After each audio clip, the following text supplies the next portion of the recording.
پاکستان کی تمہید کے لیے نمبر 1 اللہ تعالی نے سلسلہ مجددین عرب سے منتقل کر کے ہندوستان میں لگا دیا۔ اے سرہندی، وہ ملک میں سرمایہ ملت کا نگہباں، ورنہ ہما اوسطی تصور کے اندر پاکستان ختم تھا، مسلمان ختم تھے انڈیا کے اندر، اور دین الہی تو دین الہی ہوتا، اسلام تھوڑا ہی ہوتا۔ نمبر 2، 20ویں صدی عیسوی میں جتنے اعاظم رجال ہندوستانی مسلمانوں میں پیدا ہوئے کہیں نہیں پیدا ہوئے۔ علامہ اقبال جیسا مفکر، مولانا مودودی جیسا مصنف، مولانا الیاس جیسا مبلغ، پوری دنیا میں ٹکر نہیں۔ نمبر 3، تحریک چلی خلافت کی تو صرف ہندوستان میں، حالانکہ خلافت اگر مسئلہ تھا تو پوری دنیا کے مسلمانوں کا تھا، کسی اور ملک کے مسلمانوں کے کانوں پہ جو تک نہیں رہ گئی، اور یہاں ایسے زور سے چلی کہ ہندو گاندھی، مہاتما گاندھی کو اس میں شریک ہونا پڑا۔ بولی اماں محمد علی کی جان بیٹا خلافت پہ دے دو، ساتھ ہوں تیرے شوکت علی بھی، جان بیٹا خلافت پہ دے دو۔ ہندوستان گونج گیا۔ نمبر 4، آزادی کی تحریک چلی تو یہاں مذہب کو انووک کیا گیا۔ پوری دنیا میں مقامی نیشنلزم کی بنیاد پر تحریکیں چلی، ملے نیشنلزم انڈونیشیا اور ملائیشیا، عرب نیشنلزم آگے، عرب اسلام نہیں، ترک نیشنلزم سے ترکی کو بچایا مصطفیٰ کمال نے۔ سلطنت عثمانیہ ختم ہوئی لیکن ترکی کم سے کم رہ گیا، ورنہ اس کا نام و نشان ترکی کا مٹ جاتا۔ اتنا انتقام تھا یورپ والوں میں کہ انہوں نے ہم پر 400 برس تک حکومت کی ہے، پورا جو مشرقی یورپ تھا وہ ان کے تحت تھا۔ نمبر 5، پاکستان بنا ہے تو معجزہ، کیوں؟ گاندھی جیسا لیڈر، کانگریس جیسی جماعت، ہندوؤں کی اکثریت، مالدار زیادہ، تعلیم یافتہ زیادہ، ان کے مقابلے میں پاکستان کی مسلمانوں کی کیا حیثیت تھی؟ جبکہ مسلمانوں میں بہت سے مضبوط طبقات کانگریس کے ساتھ تھے۔ جمعیت علماء ہند بہت بڑی طاقت تھی، پنجاب میں احرار بہت بڑی طاقت تھے، سرحد میں سرخ پوش سرحدی گاندھی عبد الغفار خان بڑی طاقت تھی۔ گاندھی نے چند ہفتے پہلے کہا تھا پاکستان صرف میری لاش پر بن سکتا ہے، بن گیا پاکستان۔ حالانکہ قائد اعظم 1 سال پہلے آزاد پاکستان کے مطالبے سے دستبردار ہو گئے تھے جب انہوں نے کیبنٹ مشن پلان قبول کر لیا تھا، جس سے ہندوستان 3 زون میں ہوتا، مرکزی حکومت ایک ہوتی۔ بہرحال پھر سب سے بڑی کرامت پاکستان نازل ہوا لیلۃ القدر میں، رمضان کی 27ویں شب۔ پھر سب سے بڑی جو ہے پاکستان میں قرارداد مقاصد پاس ہو گئی، اعلان ہو گیا حاکمیت اللہ کی، یہ گویا کہ سیکولرزم کے خلاف بغاوت، ہمارا حاکم اللہ ہے، اور کتاب و سنت کی حدود کے اندر ہم اپنے اختیارات کو استعمال کریں۔ ان ساری کرامات کے ہوتے ہوئے پھر ہم سیکولرزم کی راہ پر چلے گئے، اور آج تک ہے۔ وَاتْلُ عَلَيْهِمْ نَبَأَ الَّذِي آتَيْنَاهُ آيَاتِنَا فَانسَلَخَ مِنْهَا فَأَتْبَعَهُ الشَّيْطَانُ، سب سے بڑا شیطان یہودی جو پیچھے لگا۔ قرارداد مقاصد کا مصنف اپنی کر دیا گیا لیاقت علی خان،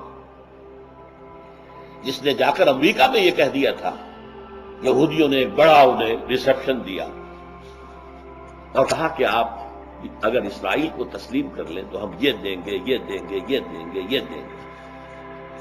جواب میں اس شخص نے کہا، gentleman, our souls are not for sale، حضرات ہماری روحیں بکاؤ نہیں۔ اس کا مزہ چکھا دیا، قتل کرا دیا، مسلمان کے ہاتھوں قتل کرا۔ فاتبعہ الشیطان، اب شیطان لگ گیا۔ سن 56 میں کچھ دستور کے اندر اسلام آنے لگا تھا، ایوب خان کو بلا کر اس کے پیٹھ پر ہاتھ پھیرا گیا، جاؤ اٹھاؤ، یہ نیشنل یہ جو کانسٹیٹیوشن اسمبلی ہے یہ بھی ختم کرو، چھپن کا دستور بھی ختم کرو، نہ بانس رہے نہ بانسری، تم اس دستور ساز اسمبلی کو ختم کرو۔ یہ سب کہاں سے ہو رہا ہے؟ یہودیوں کی طرف سے۔ بہرحال یہ آیات الہی سے ہمارا نکل بھاگنا تھا جس پر شیطان ہمارے پیچھے لگ گیا، اور آج ہم اس جگہ پر آ گئے کہ میں آپ سے کہہ رہا ہوں کہ شاید نسیم منسیہ ہو جائے، یہ ختم ہو جائے، بالکل اس کا وجود نہ رہے، تمہاری داستان تک بھی نہ ہوگی داستانوں میں، اس کا امکان موجود ہے۔ یا نمبر 2، ایک تابع محمل بن کر رہ جائے بھارت کا، اور کچھ نہیں، سر جھکا کر۔ کبھی ہم کہتے تھے نہیں، ہم برابری کی سطح پر بات کرنا چاہتے ہیں۔ اب آئیے، میں نے کہا تھا کہ 2 اسباب ہیں اس میں، ایک تھا اصلی اور بنیادی، اور داخلی اور خود کردہ۔ ایک ہے جو باہر سے آیا ہے اور یہ فوری سبب ہے، اس کا اصل، اس کے لیے قوت جو ہے پیچھے، وہ یہودی ہیں، اسرائیل ہے، جو پاکستان کے خاتمے پر، ورنہ کم از کم اس کا ایٹمک جو مسئلہ ہے ختم کر کے، چاہے بمباری کرنی پڑے، حملہ کرنا پڑے کسی اور ذریعے سے، اس کے ایٹمک دانت توڑ کر اور اسے ہندوستان کے سامنے ڈال دیا جائے، اس کے سامنے سر جھکائے، اس کا تابع محمل بن جائے تو ٹھیک۔ اور یہودیوں کو پاکستان سے جو خطرہ ہے، میں نے بارہا کہا ہے، 1967 کی عرب اسرائیل جنگ جو ہوئی تھی، جس میں انہیں بڑی فتح حاصل ہوئی تھی، اس کے بعد انہوں نے ایک جشن منایا یہودیوں نے پیرس میں، اور اس میں تقریر کی بن غوریون نے، اور اس نے کہا ہمیں کسی عرب ملک سے کوئی خطرہ نہیں ہے، ہمیں خطرہ ہے تو صرف پاکستان سے۔ اور یہ بات 1967 کی ہے، ابھی پاکستان ایٹمک پاور نہیں تھا، اس کے باوجود انہیں پتا تھا کہ یہاں کچھ جذبات ہیں، یہاں امکان موجود ہے کہ اسلام ایک سیاسی، سماجی اور معاشی نظام کی حیثیت سے سامنے آ جائے۔ اور یہ جان لیجئے یہودی خوب جانتے ہیں پروفیسیز جو ہیں انبیاء کی، انہیں خوب معلوم۔ بن غوریون ہی وہ شخص ہے جس نے اپنی کتاب میں لکھا ہے the golden era of over diaspora was Muslim Spain. ہمارا جو عہد تھا جس میں کہ ہمیں دنیا میں پھیلا دیا گیا تھا، نکال دیا گیا تھا فلسطین سے، ڈائسپورا، اس کا بہترین دور جو ہے مسلم اسپین ہے۔ اسپین کی فتح میں طارق ابن زیاد کی مدد کی تھی یہودیوں نے، اس لیے کہ عیسائی سخت ظلم ڈھاتے تھے یہودیوں کے اوپر، اس لیے طارق ابن زیاد اور وہاں کے حکمران مسلمان جو ہے وہ یہودیوں کی بہت قدر کرتے تھے، انہیں بڑا عروج وہاں حاصل ہوا۔ Golden era of over diaspora is Muslim Spain, وہی بن غوریون یہ کہہ رہا۔ انہیں اندازہ ہے کہاں سے طاقت آئے گی، جو پیشن گوئیاں حضور کی احادیث میں، انہیں اندازہ ہے۔ امریکہ میں اس نے 9/11 کا واقعہ اسرائیل نے کرایا، یہودیوں نے کرایا، اسرائیل کی موساد نے کرایا، اور امریکہ میں جو یہودی ہیں بہت اعلیٰ مناصب پر اور جو وہاں کی ایڈمنسٹریشن کے اندر گھسے ہوئے ہیں، ان کی مدد سے کرایا، ورنہ ہو ہی نہیں سکتا تھا، امپاسبل۔ میں نے سنا ہے کہ یہ مانا تھا کسی بہت بڑے امریکی جو ہے ذمہ دار حکمرانوں میں سے کسی نے کہ ہم پر بات ثابت ہو چکی ہے کہ اسامہ کے پاس کوئی ایسا ساز و سامان نہیں تھا کہ وہ 9/11 کا کام کر سکے، اور میں نے یہ کہا تھا ایک موقع پر، اسامہ کیا، اسامہ کا باپ بھی وہ کام نہیں کر سکتا۔ اتنی پریسیژن کے ساتھ جانا جہاز کا اور سیدھا اپنے ٹارگٹ پہ ٹکرا جانا، اس پر کتابیں لکھی جا چکی ہیں، لیکن یہ کہ ان چیزوں کو لانے نہیں دیتے ہو، ذرائع ابلاغ عامہ کے اندر نہیں، کتاب پوری لکھی جا چکی ہے۔ اس فیصلے کے اندر امریکی حکومت کے لوگ اور موساد شامل تھے، اور جہازوں کے اندر اس سے پہلے جو ہے فوراً جیسے جہاز نے ٹیک آف کیا، ایک گیس چھوڑ دی گئی تھی جس سے سب مر گئے تھے، پائلٹ بھی اور سارے مسافر بھی، اور وہاں ایک کمپیوٹرائز پروگرام جو ہے اس جہاز کے اندر پہلے ہی رکھا جا چکا تھا کہ جیسے ہی پائلٹ ختم ہو وہ کمپیوٹر جو ہے وہ اس کو ٹیک اوور کر لے گا، اور اس میں پروگرام اور سارا کا سارا کہ کہاں جانا ہے، کہاں ٹکرانا دیا ہوا تھا۔ بہرحال یہ 9/11 یہودیوں کا کیا ہوا، لیکن طاقتور ابلاغ کے ذریعے سے اس کا فوراً رخ پھیر دیا قاعدہ القاعدہ. یہ میں نے پہلی مرتبہ یہ لفظ سنا ہے القاعدہ، یہ بش کی زبان سے. 9/11 کے وقت میں نے تو کبھی سنا بھی نہیں تھا یہ قاعدہ کیا ہے، کون سی تنظیم ہے، کیا اس کا صغرا کبرا، کبھی سنا بھی نہیں، میں نے نہیں سنا تھا. لیکن رخ پھیرتی.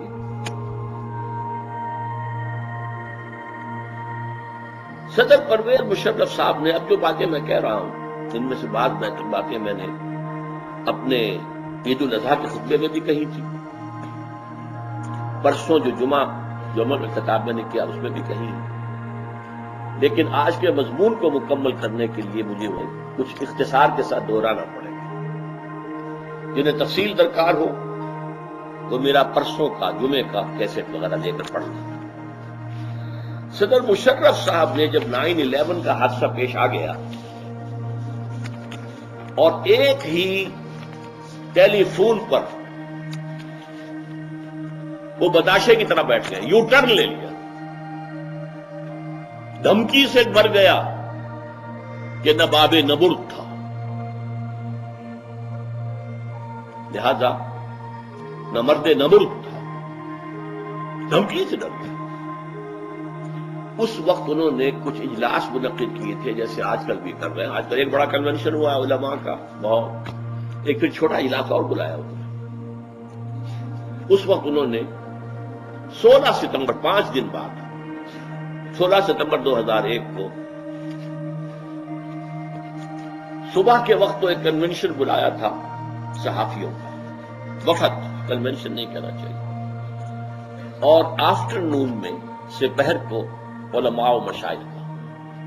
میں نہ علماء میں سے ہوں سکہ بند اور نہ میں مشائخ میں سے ہوں، لیکن مجھے پتہ نہیں کیسے بلا لیا، مجھے اللہ تعالیٰ کو کچھ کہلوانا تھا تو کوئی شکل پیدا کی. وہاں انہوں نے اصل میں ہی wanted to sell his idea, اپنی باتوں کا ہم خیال بنانے کے لیے کہ یہ لوگ وہ ہیں کہ جو اوپینین فارمنگ کے اندر جو ہے حصہ لیتے ہیں. میں نے وہاں سب لوگوں نے اپنی رائے دی صدر صاحب کی پہلی تقریر کے بعد، اور مجھے کچھ غصہ چڑھا گیا کہ اگرچہ ایک حق بات تو سب نے کہی کہ جناب ابھی تک کوئی جرم ثابت نہیں ہوا ہے، نہ اسامہ کے خلاف اور نہ طالبان کے خلاف، تو بغیر جرم کے سزا دینا ثبوت کے یہ عدل و انصاف کے اصولوں کے خلاف ہے. کہا ذرا دبی زبان میں، اور اس کے ساتھ ہی کچھ لوگوں نے بڑا چاپلوسانہ انداز اختیار کیا. تو جیسے وہ چاپلوسانہ انداز میرے سامنے آیا مجھے وٹ چڑھنا شروع ہوا. اتفاق سے میں آخری تھا اس میں، اس لیے کہ میں صدر صاحب کے ساتھ کی کرسی پر بیٹھا ہوا بائیں ہاتھ، دائیں ہاتھ سے انہوں نے شروع کیا تھا اوپینین لینا، تو ہوتے ہوتے آخر میں میری باری آئی. میں نے کہا دیکھیے صدر صاحب، اگر آپ نے اس وقت طالبان کے خلاف امریکہ کا اعلی کار بننا پسند کیا تو گن لیجئے 3 باتیں. اولاً یہ عدل و انصاف کے اصولوں سے بغاوت ہوگی، وہی بات جو سب نے کہی تھی کہ ابھی کوئی جرم ثابت نہیں، عدل و انصاف کے خلاف ہے کہ سزا دی جائے بغیر جرم کے ثبوت. نمبر 2 یہ غیرت اور حمیت کے خلاف ہوگا. ہم نے ایک حکومت کو سپانسر کیا، طالبان کو پاکستان بے نظیر کے دور میں، اور بابر اس وقت جو تھے وزیر داخلہ، ان کے ذریعے سے سپانسر کیا گیا. امریکہ سپانسر کرنے والوں میں شامل ہے، اور ہم نے اس کو تسلیم کیا. اور ہمارے ہاں آج بھی سفارت خانہ موجود ہے، ملا ضعیف موجود ہے، سفیر، اور صرف ایک دھمکی پر آپ ان سے پیٹھ پھیر لیں. آخر غیرت بھی کسی شے کا نام ہے. غیرت ہے عجب چیز جہاں نے تگ و دو میں، پہناتی ہے درویش کو تاج سر دار. ہمارے حال یہ ہو گیا ہے کہ اب کوئی غیرت باقی نہیں رہی، کہ نہ تھا کہ غیرت ناک تھا جس کا گئی تیور کے گھر سے. تیسری بات میں نے کہی، اللہ کے اور دین کے، اسلام کے خلاف بغاوت ہوگی، اس لیے کہ ایک مسلمان ملک کے خلاف ایک غیر مسلم حکومت، غیر مسلم ملک کی مدد کرنا اسلام سے بغاوت ہے. البتہ میں نے کہا کہ جو مصلحتیں آپ بیان کر رہے ہیں وہ صحیح ہیں. مصلحتیں کیا تھیں؟ ہمارا کشمیر کا مسئلہ حل ہو جائے گا. امریکہ کرا دے گا. ہمارا ایٹمی اثاثہ محفوظ رہے گا. ہم اس وقت کسی خطرے سے دوچار نہیں ہوں گے. میں نے کہا یہ آپ کی تینوں باتیں ٹھیک ہیں، میں مانتا ہوں، لیکن یہ عارضی ہے. بہت جلد آپ کی باری بھی آ کر رہے گی. اس کی وجہ کیا ہے؟ ان تمام واقعات کے پیچھے اصل سازش اسرائیل کی ہے، امریکہ کی نہیں ہے. یہ تو اسرائیل کی سازش ہے، اور اسرائیل کا سب سے بڑا ٹارگٹ پاکستان ہے. اسرائیلیوں کو توقع یہ تھی کہ امریکہ ایک دم جھپے گا افغانستان پر بھی اور افغانستان کے سپورٹر پاکستان پر بھی. تو آپ کی باری آ کر رہے گی. یہ نہ سمجھیے کہ آپ بچ جائیں گے.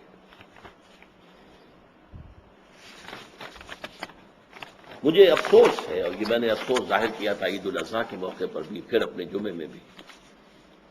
مجھے خوشی نہیں ہے کہ میری پیشن گوئی حرف بحرف ثابت ہوئی صحیح. افسوس ہے، لیکن مجھے بھی یہ توقع نہیں تھی کہ اتنی جلدی معاملہ ہو جائے. آج کیا صورت ہے؟ ایک ایک کر کے وہ مصلحت ہم سے دامن چھڑاتی جا رہی ہے. سب سے پہلے کشمیر کاز. ہمیشہ سے ہمارا موقف رہا ہے بھارت کے مقابلے میں، پہلے کشمیر پر بات ہوگی پھر کسی اور مسئلے. یہ بہت عرصے سے بات چلی آ رہی ہے. میں تفصیل بحث کر چکا ہوں جمعے کی خطاب میں، وہ آپ میں پھر کہوں گا کہ اس کیسٹ کو لے کر سنیں. اب ہم اس پر آ گئے کہ باقی ساری باتیں ہو رہی ہیں، کشمیر کا مسئلہ کہیں آس پاس بھی نہیں. ہمارے وزیر بھی کہہ رہے ہیں خارجہ یہ کوئی ایک دو دن میں حل ہونے والا مسئلہ نہیں ہے، یہ دو چار مہینوں میں حل ہونے والا مسئلہ نہیں ہے. فل نارملائزیشن جو بھارت چاہتا تھا، آج ہم نے اس کے سامنے ہتھیار ڈال دیے. نمبر 2، جو جہاد ہم 14 سال سے اسپانسر کر رہے تھے، اسے جہاد سبیل اللہ قرار دے رہے تھے، وہ بند، ہاتھ اٹھا دیا ہم نے. جس کا ریئیکشن میں پہلے بیان کر چکا ہوں، کشمیریوں کا ریئیکشن یہ، پاکستان ہیز بیٹریڈ اس، بٹرے کیا ہمیں، دھوکہ دیا، ہمیں مروایا. ایک بات میں کہا کرتا تھا، کشمیری جہاد جب شروع ہوا، میں ہمیشہ سے مخالف تھا اس کا. بڑی تلخ بات ہے جو کہہ رہا ہوں کہ پاکستان کشمیریوں سے 1965 کا بدلہ لے رہا ہے. 1965 میں کیا ہوا تھا؟ ہم نے اپنے بہترین کمانڈوز کو کشمیر میں داخل کر دیا تھا، اس توقع پر کہ کشمیری مسلمان سپورٹ کریں گے انہیں. کشمیریوں نے کوئی سپورٹ نہیں کیا، وہ سارے کے سارے ختم ہو گئے مارے گئے. اور برعکس اس کے یہ کہ ہندوستان لاہور پہ حملہ آور ہو گیا، جسے آپ کہتے ہیں فائرڈ بیک. ہماری اٹمپٹ بھی ناکام، کشمیریوں نے ساتھ نہیں دیا تو جرم ہوا نا ہمارے نزدیک. اب بدلہ لیا، کشمیری کو مروایا کشمیریوں کو. ہاں، پاکستان سے جانے والے بھی بہت سے جو ہیں انہوں نے جانے دی ہیں، لیکن اصل پہاڑ تو ٹوٹتا رہا کشمیریوں پر. عورتیں تو ان کی ہیں نا جن کی عصمت دری ہوئی ہے، ان کی لڑکیاں ہیں نا جن کی عصمت کو پامال کیا گیا، ان کے گھر ہیں نا جو مسمار کیے گئے، ان کی آبادیاں ہیں جو تھوک کے حساب سے جو ہے وہ جلا دی گئی، ان کی دکانیں ہیں جو ختم ہوئی. تو گویا کہ پاکستان نے کشمیریوں سے بدلہ لیا ہے 1965 کا. اس وقت تم نے ہمیں سپورٹ نہیں کیا تھا، اب مرو. اور اب وہ جہاد نہیں رہا.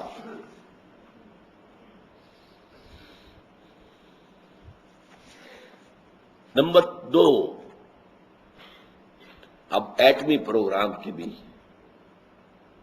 صورت جو بن چکی ہے نہایت مخدوش. ہمارے خلاف بھرپور مقدمہ تیار ہو چکا ہے. دنیا میں پرولیفریشن جتنی ہوئی ہے وہ پاکستان اس کا مرکز ہے، اڈا ہے، یہاں سے گئی. اور ہم نے مان بھی لیا اپنے سب سے بڑے سائنسدان سے اقرار کروا کر ٹیلی ویژن پر قائم ہو گیا مقدمہ. ایران نے ہمارے خلاف چغلی کھائی، لیبیا نے ہمارے خلاف چغلی کھائی. اب ہمارے خلاف مقدمہ تیار ہے. اور سب سے بڑی جو دلیل ان کے ساتھ پاس اب ہے کہ پاکستان میں اس کا خطرہ موجود ہے کہ فنڈامنٹلسٹ مولوی جو ہے وہ حکومت کے اوپر چھا جائے. ایم اے کو جو کامیابی حاصل ہوئی اور معتدل تعداد میں بڑی بڑی داڑیاں والے اور اماموں والے جو ہیں، کبھی 2-3 ہوا کرتے تھے اسمبلی کے اندر، پارلیمنٹ میں، اب وہ کتنی بڑی تعداد میں وہاں ہیں۔ کسی بھی مرحلے پر پاکستان جو ہے ڈی سٹیبلائز ہو کر مشرف کو مارنے کے لیے 2 مرتبہ نہیں، کئی مرتبہ کوشش ہو چکی ہے۔ لہذا اس کا اندیشہ ہے کہ یہ ایٹمک ہتھیار کہیں فنڈامنٹلسٹ ٹیررسٹ کے ہاتھ میں نہ پڑ جائے، لہذا یہ یا تو ہمارے حوالے کرو یا کنٹرول قبول کرو، اور ہم کسی بھی وقت آ کر IAEA جو ہے وہ معائنہ کر سکے کہ کہیں کوئی حرکت تم کر تو نہیں رہے ہو، اور مطالبہ آئے گا کہ اس کو رول بیک کرو، کیپ کرو، ورنہ اب یہ بات آپ کو معلوم ہے کہ خود مشرف صاحب نے علماء کنونشن میں کہا ہے حملہ بھی ہو سکتا ہے۔ مشرف کی ایک بات کی میں ہمیشہ تعریف کرتا رہا، وہ صاحب کو انسان منافق نہیں ہے، جو اس کے دل میں ہوتا ہے، اس کا دین سے کوئی تعلق نہیں ہے، وہ پاکستان کے جینیسس سے واقف نہیں ہے، وہ پاکستان کے وجہ جواز کو نہیں جانتا، لیکن پاکستان سے مخلص ہے، چاہتا ہے کہ پاکستان رہے، اور اس اعتبار سے صاف وہ ہے جو بات کرتا ہے کھل کر کرتا ہے۔ صاف کا بھی حملہ ہو سکتا ہے ہم پر، یہ نہ سمجھو کہ یہ کوئی بہت ہی بعید بات ہے۔ البتہ اب آ کر اس نے ایک بات کہی ہے جس پر میں نے اصل جو اپنی تقریر کا عنوان رکھا تھا جمعے کی، ایٹمی اثاثوں اور مسئلہ کشمیر کا معاملہ۔ تو مسئلہ کشمیر کا مسئلہ تو آپ سمجھیے اس کی حفاظت کیا کریں گے، آپ تقریباً دستبردار ہو چکے ہیں۔ ایٹمی اثاثوں کے بارے میں البتہ کہا ہے ہم جان دے کر بھی حفاظت کریں گے۔ میں نے اس پر مبارکباد بھی دی اپنے کے خطبے میں، میں نے اس کے لیے دعا بھی کی کہ اللہ تعالیٰ استقامت عطا فرمائے اسے بھی اور پوری فوج کو بھی۔ لیکن کیا معروضی حقائق بدل گئے؟ ہمارے دانشور اور کالم نویس جو کہتے رہے کہ جو لوگ کہتے تھے کہ ہمیں ڈٹ جانا چاہیے، وہ احمق لوگ جو زمینی حقائق سے واقف ہی نہیں، تو زمینی حقائق تو اب پہلے سے زیادہ خوفناک ہیں، کم تو نہیں ہے۔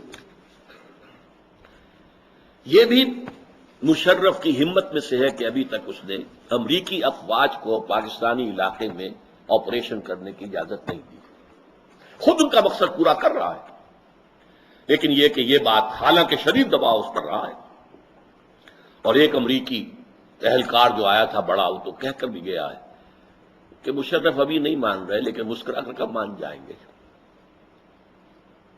ہم نے دھمکی دی تھی ذوالفقار علی بھٹو کو، پوری کر کے دکھا دی تھی کہ نہیں؟ ہمارے نظام کو چیلنج کرنا چاہا لیاقت علی خان نے، اس کا انجام تم نے دیکھ لیا تھا کہ نہیں؟ ہمارے خلاف آئل کارڈ استعمال کیا تھا کنگ فیصل نے، شہید، اس کا حشر بھی یاد ہے کہ نہیں؟ تو ذرا اور دھمکی دیں گے، ایک دھمکی میں وہ بات ہو گئی تھی، دوسری دھمکی میں مر گیا کہ نہ مرد نہ برد تھا۔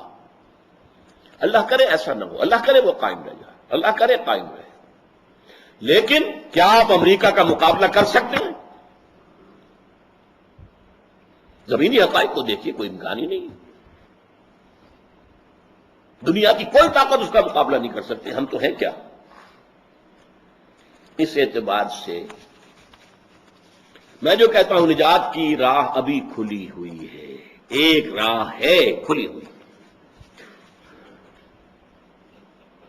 میں نے جمعے میں یہ بھی کہا تھا قرآن مجید کی ایک آیت کے حوالے سے کہ یقیناً اللہ تعالیٰ جو ہے وَهُوَ الَّذِي فِي السَّمَاءِ إِلَٰهٌ وَفِي الْأَرْضِ إِلَٰهٌ، سورہ زخرف کی آیت ہے یہ 84۔ اللہ وہ ہے جو آسمان میں بھی الہ ہے، معبود ہے، حاکم ہے، اور زمین میں بھی الہ ہے۔ یہ نہیں ہے کہ زمین کا خدا کوئی اور ہے، آسمان کا خدا کوئی اور ہے، لیکن یہ کہ اس وقت امریکہ دعوے دار ہے کہ زمین کا خدا میں ہوں۔ یہ دجال نائب دجال کی شکل میں تو آ گیا ہے، جیسے کہ امام خمینی نے یہ کہا تھا کہ امام مہدی جب آئیں گے ابھی نائب امام کوئی کھڑا ہو اور کام کرے، وہ اس نے اپنے آپ کو نائب امام قرار دیا تھا۔ تو یہ دجال کا نائب ہے کہ جو سامنے آ گیا پوری زمین پر قبضہ کرنے کے ارادے سے۔ لہذا لیکن چونکہ اللہ ہے کہ جو آسمانوں کا بھی خدا ہے، زمین کا بھی، اس کی مدد کو پکارو، وہ مدد کرے گا تو تم پر کوئی غالب نہیں آ سکتا۔ امریکہ کیا امریکہ کا باپ نہیں آ سکتا۔ غیر مرئی ذریعوں سے تمہاری مدد ہوگی، فرشتے تمہاری مدد کو آئیں گے، اللہ تعالیٰ معجزے دکھا کر بھی تمہیں بچائے گا، بشرطے کہ کھڑے رہو۔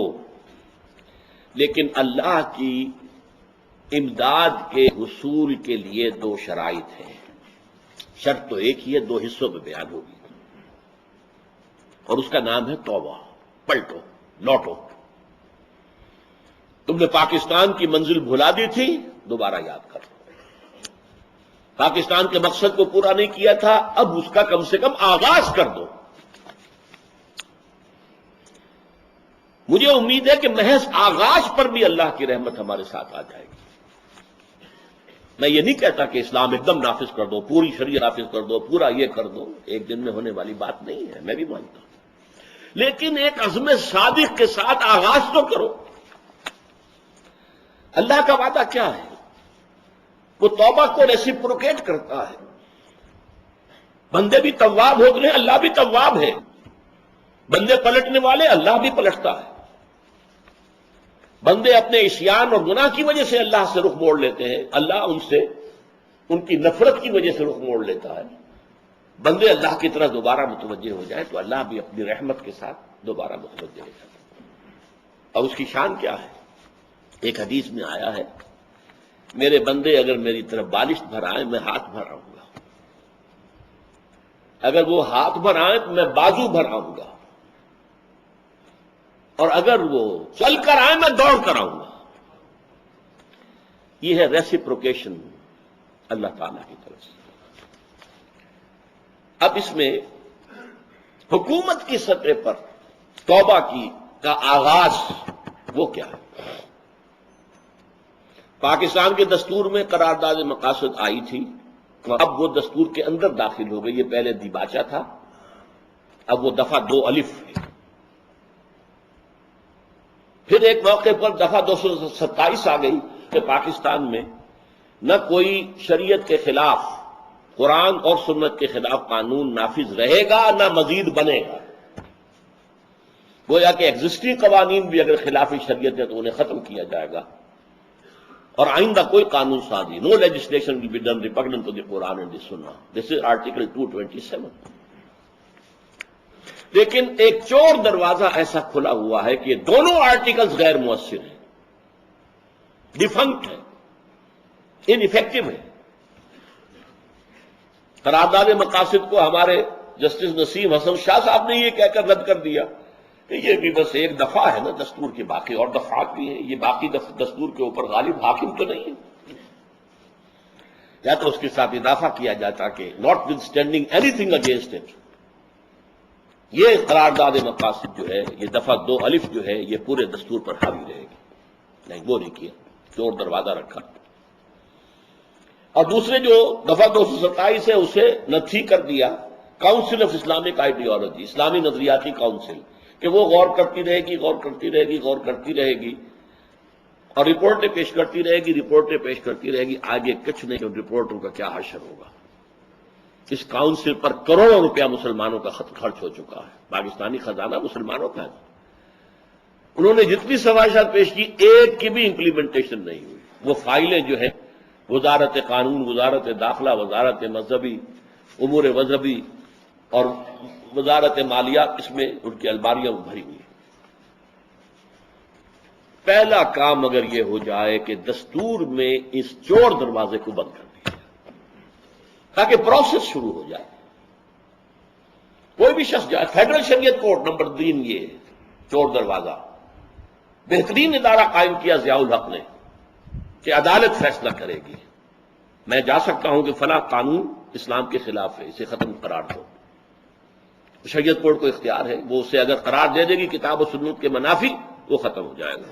صرف وہ ایک مہلت دے دے گی، اگر مرکزی معاملات سے متعلق ہے تو سینٹرل گورنمنٹ کو کہ اتنے مہینوں کے اندر اندر اس قانون کا کوئی بدل تم اپنا بنا لو، ورنہ فلاں تاریخ سے یہ دفعہ جو ہے ساقط۔ اگر صوبائی معاملہ ہے تو صوبائی حکومت کو یہ نوٹس کرا جائے گا، مدت گزرے گی، تو وہ جو فیصلہ ہے وہ نافذ ہو جائے گا۔ لیکن ضیاء الحق نے بھی 2 ہتھکڑیاں پہنا دیں، 2 بیڑیاں ڈال دیں شریعت کورٹ۔ دستور پاکستان تمہارے دائرے سے خارج،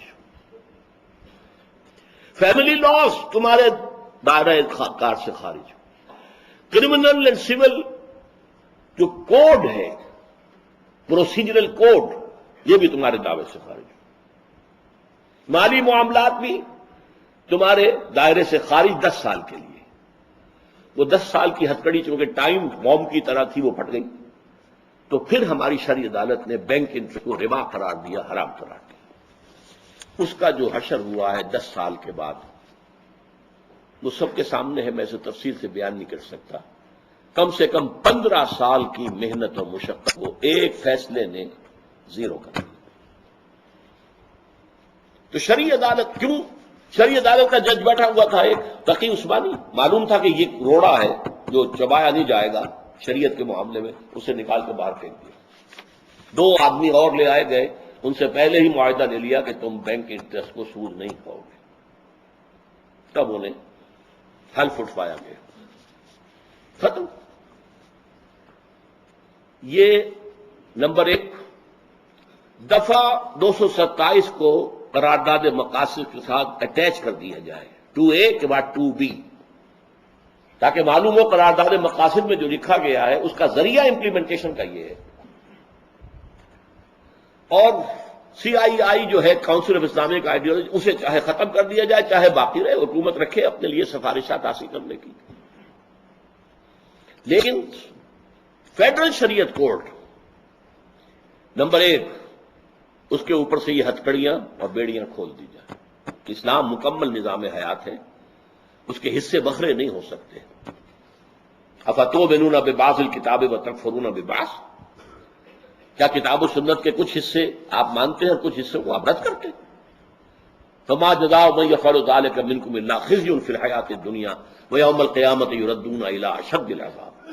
تو جو کوئی بھی تم میں سے یہ حرکت کرے گا اس کی سزا کچھ نہیں ہے سوائے اس کے کہ دنیا کی زندگی میں رسوا کر دیے جائیں اور آخرت میں شدید ترین عذاب میں جھونک دیے جائیں۔ کیونکہ منافق ہوئے، پھر شریعت کے ایک حصے کو ماننا ایک کو نہ ماننا، منافق ہے، شدید ترین عذاب۔ ان المنافقین فی الدرک الاسفل من النار، یہ اس کھاتے میں آئیں گے۔ لہذا شریعت کورٹ پر سے یہ پابندیاں ختم کی جائیں، شریعت کورٹ کے ججز کا سٹیٹس بنایا جائے ہائی کورٹ اور سپریم کورٹ کے ججوں والا۔ جج کو کسی کو آپ ڈسمس نہیں کر سکتے، نکال نہیں سکتے، ہائی کورٹ کا جج ہو سپریم کورٹ کا جج ہو، وہ رہے گا، ایک دفعہ بن گیا رہے گا، چاہے وہ فیصلہ آپ کی پسند کے خلاف دے دے، آپ سے نکال نہیں سکتے، آپ اسے تقی عثمانی نہیں بنا سکتے۔ پھر ان کی تنخواہیں، ان کی مراعات بھی ججوں کے ہائی کورٹ اور سینئر جو سپریم کورٹ کے ان کے برابر۔ یہ کام اگر ہو جائے تو یہ توبہ کا آغاز ہو جائے گا حکومتی سطح پر، ریاستی سطح پر۔ دوسری یہ ہے، ہم نے اس کے لیے مہم چلائی تھی شرفاء کے زمانے میں، نواز شریف، شہباز شریف، محمد شریف، عباس شریف، چاروں آئے تھے میرے پاس، 2 مرتبہ آئے، پکا قول و قرار کہ ہم یہ کریں گے۔ 6 مہینے کے اندر اندر میاں شیخ صاحب نے کہا تھا اپنے بیٹوں سے، چاروں تھے یہ موجود میرے کمرے کے اندر، آفس کے اندر، کہ 6 مہینے کے اندر اندر سود کو ختم کرو۔ میں نے پھر بھی کہا تھا 1 سال کی مہلت بھی ٹھیک ہے، نہیں 6 مہینے میں ختم کرو۔ ختم کیا کرنا تھا، اس کا تو بیڑا غرق کروا دیا گیا۔ اب ہم پھر یہ ایک مہم چلانے کا فیصلہ کر چکے ہیں تنظیم کی سطح پر، آپ بھی ہمارا ساتھ دیں، جس کے پاس بھی ہے وہ خطوط لکھے، اسمبلی کے ممبراس کو لکھے، صدر کو لکھے، خطوط کا ایک انبار لگ جائے ان کے ہاں کہ یہ کام کیجئے، ہم اس کو چھپوا بھی دیں گے کہ یہ ہے، اور ہم نے چھپوا دیا تھا پہلے بھی کہ دستور میں فلاں فلاں دفعات میں چند لفظوں کی تبدیلی ہوگی اور جو بلاک ہے، جو چور دروازہ ہے شریعت کے لیے، وہ ختم ہو جائے۔ دوسری توبہ عوام کی سطح پر، عوام انفرادی سطح پر توبہ کریں، حرام سے اجتناب کا فیصلہ کریں، حلال پر اکتفا کا فیصلہ کریں، فرائض کی ادائیگی کا فیصلہ کریں، بے حیائی، بے شرمی، فحاشی اور یانی سے بچیں، چھوڑ دیں اس تہذیب کو۔ بڑا پیارا شعر مجھے یاد آگے آیا، اگرچہ ذرا اس میں لفظ ایک ثقیل ہے، تہذیب نو کے منہ پہ وہ تھپڑ رسید کر جو اس حرامزادی کا حلیہ بگاڑ دے۔ کہنے والے کون تھے؟ مولانا ظفر علی خان۔ تہذیب نو کے منہ پہ وہ تھپڑ رسید کر جو اس حرامزادی کا حلیہ بگاڑ دے۔ کتنے لوگ ہیں جو یہ کرنے کو تیار ہوں گے؟ کتنے لوگ ہیں جو اپنے ہاں شرعی پردہ نافذ کریں گے؟ کتنے لوگ ہیں جو اپنی آمدنیوں کے اندر سے سود کو نکال باہر کریں گے؟ لیکن کریں، انفرادی توبہ کریں۔ انفرادی توبہ کریں گے تو دعا کرنے کا بھی منہ ہوگا آپ کا، اے اللہ میں نے یہ توبہ کی ہے، اللہ اس توبہ کو قبول فرما، اور میں درخواست کرتا ہوں ہمیں مہلت دے۔ میرے نزدیک 2-2.5 سال کی میکسیمم مہلت ہے اب ہمارے پاس، اس سے زیادہ وقت نہیں ہے۔ فیصلے کی آخری گھڑی آ چکی ہے، درخت کے جڑ پر کلہاڑا رکھا جا چکا ہے، ہمارے خاتمے کی الٹی گنتی شروع کی جا چکی ہے، لیکن ابھی راستہ ہے، ابھی مہلت ہے، لیکن یہ مہلت توبہ کے بغیر نہیں ہوگی۔ نمبر 2، عوام اس ملک کے سینکشنز کے لیے اپنے آپ کو تیار کریں۔ مجھے اس کا اندیشہ نہیں ہے کہ پاکستان پر براہ راست حملہ کرنے کی جرات کرے امریکہ، اس لیے کہ امریکہ کی تو فوج جواب دے چکی ہے حکومت کو کہ ہمارا معاملہ جو ہے بہت زیادہ آؤٹ اسٹریچڈ ہو گیا ہے، اب ہم فوری طور پر کسی اور ملک میں فوجی کارروائی کرنے کی پوزیشن میں نہیں ہے۔ وہ جو زوم تھا، we can do it alone, we can go it alone, اب ہاتھ جوڑ رہا ہے امریکہ دوسرے ملکوں، آؤ بھائی خدا کے لیے، تم افغانستان میں آ گئے تھے ہماری مدد کو، تو تم عراق میں بھی آؤ۔ ہاتھ جوڑ رہا ہے کہ نہیں؟ اپنا تھوکا ہوا چاٹ رہا ہے کہ نہیں؟ تو براہ راست حملہ یہ تو ہو سکتا ہے، جیسا کہ صدر مشرف نے کہا ہے کہ صرف ایٹمک جو ہے ہمارے، کیونکہ اب ان کے علم میں ہے کہاں ہے، کس جگہ ہے، ہم جانتے ہو نہ جانتے ہو وہ جانتے ہیں، تو کوئی بھی میزائل صحیح رخ پر اگر پڑ گئے ختم ہو جائے۔ تقریباً 30 سال پہلے عراق کا ایٹمک پلانٹ جو ہے وہ بھی تو اسرائیل آیا تھا، اس کے فوجی آئے تھے، اس کے ہوائی جہاز آئے تھے، اڑا دیا تھا، تہس نہس کر دیا تھا، اور اس کی پشت پر سعودی عرب بھی تھا۔ وہ جو جہاز چلے تھے اسرائیل سے، انہیں فضا کے اندر ری فیول جو کیا گیا، انہیں مزید جو پیٹرول دیا گیا وہ سعودی عرب کی ٹیریٹری پر دیا گیا۔ بہرحال سینکشنز لگائے گا امریکہ اور یونائٹڈ نیشنز ہم پر، سختی آئے گی، غربت آئے گی، فاقے آ سکتے ہیں، لیکن کوئی قوم ان سختیوں سے گزرتی ہے تو پھر سر اونچا کر کے دنیا میں رہ سکتی ہے، ورنہ پھر سر نیچا کرو، بھارت کے سامنے سر جھکاؤ۔ اور اس میں خاص طور پر ایک نقطہ اور جان لیجئے، بھارت کی طرف سے آپ نے 2-3 سال پچھلے جو ہیں جو باتیں سنی ہیں، اس سے پہلے 50 سال میں وہ باتیں نہیں آئی۔ کسی نے کہا تھا کہ یہ لکیر اٹھا دینی چاہیے، کسی نے کہا تھا کہ کنفیڈریشن بن جانی چاہیے، کسی نے نہیں کہا تھا۔ اب ان کی حوصلہ، ان کا جرأت، وہ دیکھ رہے ہیں کہ اب بین الاقوامی حالات کے ایسے شکنجے میں پاکستان آ چکا ہے کہ پاکستان کے خاتمے کا امکان موجود ہے۔ آخری ہتھیار جو ان کا آ رہا ہے، دشمن کو گڑ دے کر مارو، اب وہ محبت کے راگ الاپ رہے۔ ہم تو ایک تھے، ہمیں تو انگریزوں نے لڑا دیا تھا، ہمیں پھر ایک ہو جانا چاہیے۔ مشرقی پنجاب کا سکھ وزیر اعلیٰ آ کر یہاں کہہ گیا ہے کہ پنجاب کو پنجاب سے مل جانا چاہیے، ہماری زبان ایک ہے، ہماری بولی ایک ہے، صرف رسم الخط کا فرق ہے، لہذا ہمیں ایک وجہ۔ کیا مطلب؟ پاکستان کو چھوڑ کر پنجاب جو ہے وہ ایسٹ پنجاب سے جڑ کر ایک ملک بنا لے۔ یہ صورتحال کیوں کہی جا رہی ہے؟ سونیا گاندھی نے صاف کہا، ہم پاکستان کو کلچرلی تو فتح کر چکے ہیں، تمدنی اور ثقافتی اعتبار سے فتح کر چکے ہیں، جا کر دیکھ لو کراچی کی جو ویڈیوز کی دکانیں ہیں وہ بھری ہوئی ہیں انڈین فلمز کے ویڈیوز سے. تو ثقافت تو ہماری جا رہی ہے. اور وہ ثقافت صحافیوں کے طائفے آ رہے ہیں، ممبران اسمبلی پارلیمنٹ کے طائفے آ رہے ہیں، وفد آ رہے ہیں، دانشور چلے آ رہے ہیں، اور سب محبت کا راغ لاتے ہیں. اس پر میں نے اصل گفتگو کی تھی عید الاضحیٰ میں. محبت بڑی اچھی چیز ہے، اور محبت کا جواب محبت سے دیا جانا چاہیے. لو بگٹس لو. لیکن بحالات موجودہ یہ محبت ہمارے لیے خودکشی کا ذریعہ ہوگی. ہماری مثبت بنیاد تو پہلے ختم ہو چکی ہے، ہمارا وجہ جواز تو پہلے ختم ہو چکا ہے. اب ایک دوسری منفی بنیاد تھی پاکستان کی، ہندو کا خوف. یہ منفی بنیاد تھی. اگر وہ ختم ہو جائے تو پاکستان کے لیے پھر تو کچھ بھی نہیں، وہ تو کھینچ کر لے جائے گا.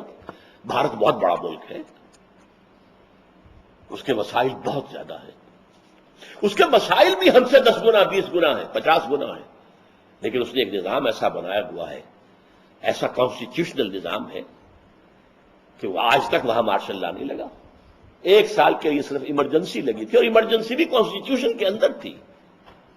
بالائے کانسٹیٹیوشن کوئی ایک قدم بھی ہندوستان میں آج تک نہیں اٹھایا گیا. وہ بہت مستحکم ہے اس کا دستوری نظام. جاگیرداری انہوں نے ختم کر دی تھی. وہاں کی سیاست عوام کے ہاتھ میں ہے، کوئی جاگیردار نہیں ہے وہاں. ختم ہو چکی، پہلے دن انہوں نے ختم کی. ریاستیں ختم کی، جاگیردار ختم کی. اب وہاں عوام کا معاملہ ہے. اس حوالے سے اس وقت پاکستان ہندوستان کی محبت کس آف ڈیتھ یا ایمبریس آف ڈیتھ، اس کے لیے میں نے مثال دی تھی. ہندو مائتھولوجی ہے یا پریکٹیکل ہے مجھے نہیں معلوم، لیکن مشہور ہے کہ دشمن کو زیر کرنے کے لیے جیسے یہودی استعمال کرتے ہیں جوان خوبصورت لڑکیوں کو، ان کے دام محبت کے فریب کے اندر وہ گرفتار کرتے ہیں مسلمان نوجوانوں کو، اور ان کے ذریعے سے اپنے مقاصد پورے کرتے ہیں. شاہ فیصل کو شہید کرنے والا کون تھا؟ سگا بھتیجا. اور اس کے سر پر کون سوار تھی؟ ایک یہودی لڑکی. اور میں نے اس کا فوٹو دیکھا، سر پر سوار، کندھے پر، اس کے ذریعے قتل کر رہا ہے. اسی طرح ہندوؤں کے اندر روایت ہے کہ خوبصورت جوان دوشیزاؤں کو سنکھیا دو، تھوڑا تھوڑا تھوڑا تھوڑا تھوڑا تھوڑا تھوڑا تھوڑا بڑھاتے جاؤ مقدار، بڑھاتے جاؤ مقدار. وہ ریزسٹنس ڈیولپ ہو جائے گی، سنکھیا اس کے اوپر زہر نہیں رہے گا، لیکن پھر وہ زہر کا، اس کا خون زہر کا بہتا ہوا دریا بن جائے گا. اب اگر اس سے کوئی اختلاط کرے گا تو زہر اس کو ختم